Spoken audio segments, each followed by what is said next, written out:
Hello friends, मैं N K Jain आपका skill on take पर स्वागत करता हूं।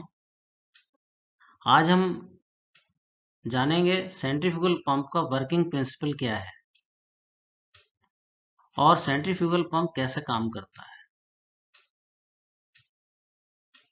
Power plants, chemical industries, refineries, सभी जगह सेंट्रीफ्यूगल पंप लिक्विड हैंडलिंग के काम आता है। इसलिए मैकेनिकल इंजीनियर्स और केमिकल इंजीनियर्स के लिए जानना बहुत जरूरी है कि सेंट्रीफ्यूगल पंप कैसे काम करता है।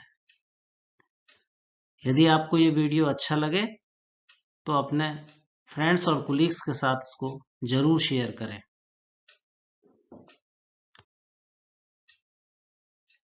What is centrifugal force? Centrifugal force क्या है? यदि कोई लड़का एक रस्सी में पत्थर बांधकर उसे घुमाए, चारों ओर घुमाए, तो आप देखेंगे कि जो फोर्स सेंटर से बाहर की तरफ लगता है उसे सेंट्रीफ्यूगल फोर्स कहते हैं। जो फोर्स केंद्र से बाहर सेंटर की ओर लगे उसे सेंट्रीफ्यूगल फोर्स कहेंगे। और इसका अपोजिट फोर्स जो लड़का अपने हाथ में महसूस करता है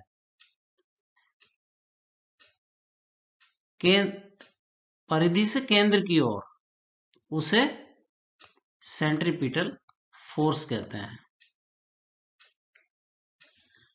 सेंट्रीफ्यूगल फोर्स को हम कैलकुलेट कर सकते हैं F is equal to omega square are.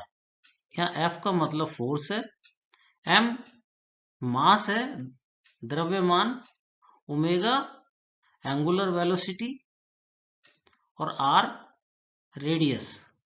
This radius, ये जो सर्किल बना है घुमाने का, उसकी जो रेडियस होगी। So here omega is angular velocity and r is radius and m is mass.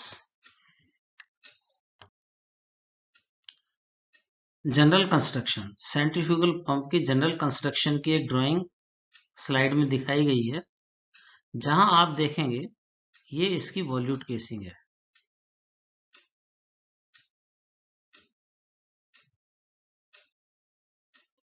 वॉल्यूट casing है और ये पंप का इनलेट है, this one.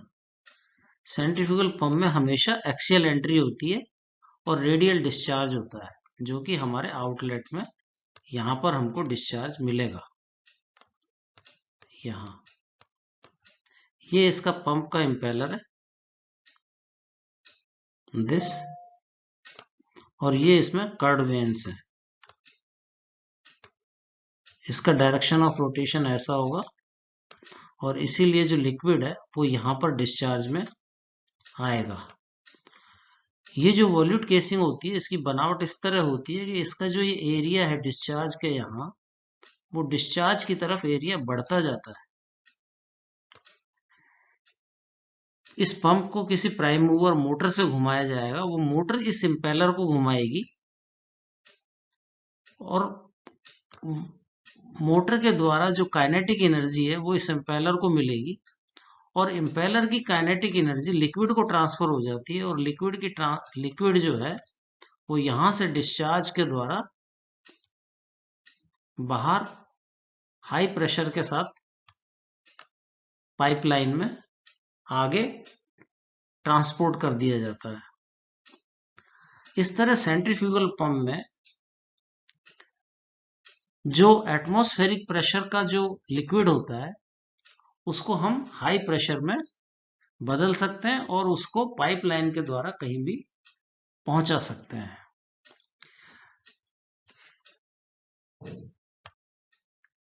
Equations, centrifugal pump में जो वॉल्यूम सक्शन और डिस्चार्ज में होगा और जो एनर्जी सक्शन और डिस्चार्ज पर होगी, उसको हम दो इक्वेशन से समझ सकते हैं।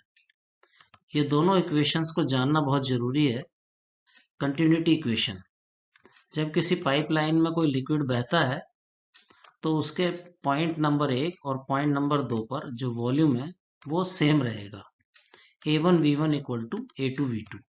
A1 is a cross sectional area at point number 1, V1 is velocity at point number 1, and A2 is cross sectional area at point number 2, and V2 is velocity of flowing liquid at point number 2. Bernoulli equation हमको बहने वाले जो pump के अंदर जो liquid suction और discharge में जो जा रहा है उसकी एनर्जी कैलकुलेशन में काम आता है। इस इक्वेशन से हम ये समझेंगे कि बहने वाले लिक्विड में 3 तरह की एनर्जी समाहित है।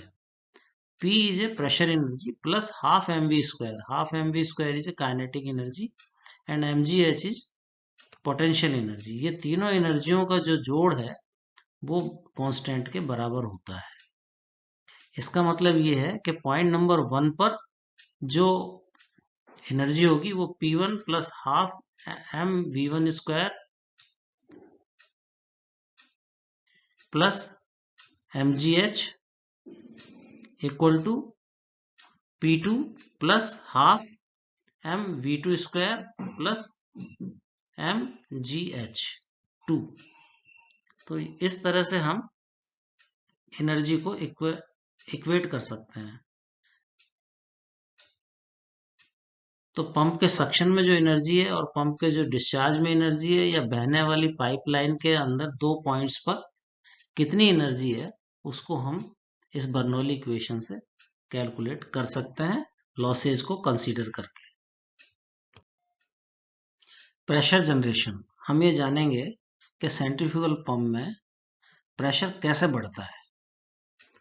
आप देखोगे यहाँ एक चित्र दिखाया गया है जिसमें हमको एक सेंट्रीफ्यूगल पंप की वॉल्यूट केसिंग और इम्पेलर हम देख रहे हैं।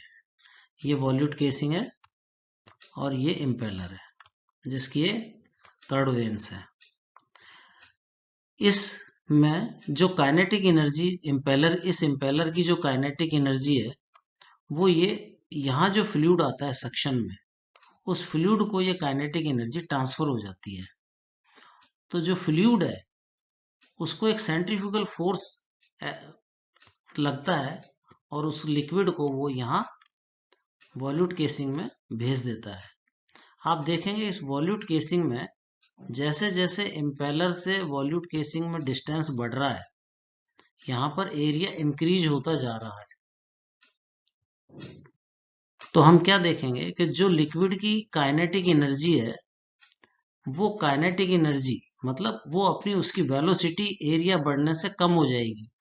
हम यहाँ पर कंटिन्यूटी इक्वेशन अप्लाई करेंगे तो हम देखेंगे कि ये जो एरिया है यहाँ कम था तो वेलोसिटी ज़्यादा थी और यहाँ पर आगे जैसे जैसे हम यहाँ जाएंगे एरिया बढ़ गया तो वेलोसिटी कम हो जाएगी और यहाँ पर प्रेशर एनर्जी इंक्रीज हो जाएगी। तो इस तरह से पंप के डिस्चार्ज में हमको हाई प्रेशर मिल जाता है। सो दिस वी कैन, इसको हम बर्नौली इक्वेशन से कैलकुलेट कर सकते हैं।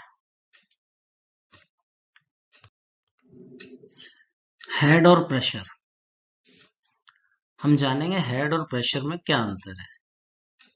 हेड क्या होता है, प्रेशर क्या होता है। एक सेंट्रीफ्यूगल पंप की जो काइनेटिक एनर्जी होती है वो जब लिक्विड को दे देता है तो उस लिक्विड के द्वारा जो height of liquid column produce होता है, बनता है, उसे हेड कहते हैं। और पंप की जो काइनेटिक एनर्जी पंप अपने डिस्चार्ज में लिक्विड को ट्रांसफर करता है उसको हेड के द्वारा मेजर किया जाता है।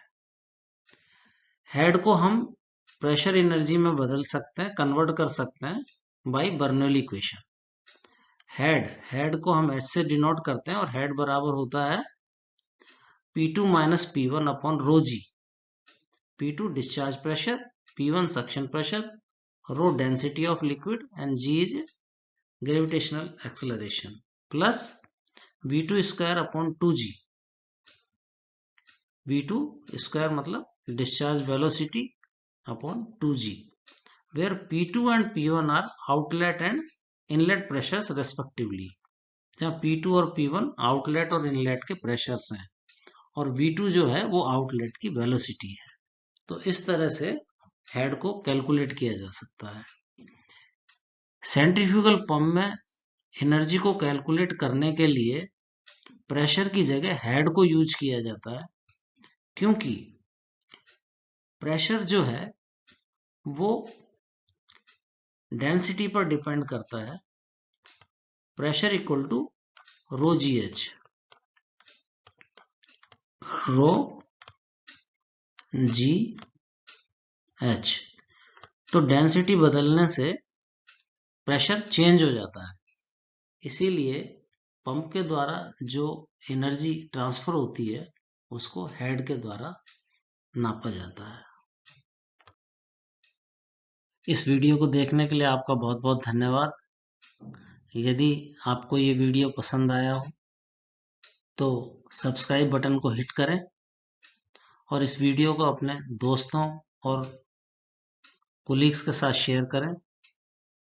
हमारी इस चैनल को सब्सक्राइब करना ना भूलें और नए वीडियो और अपडेट्स देखने के लिए।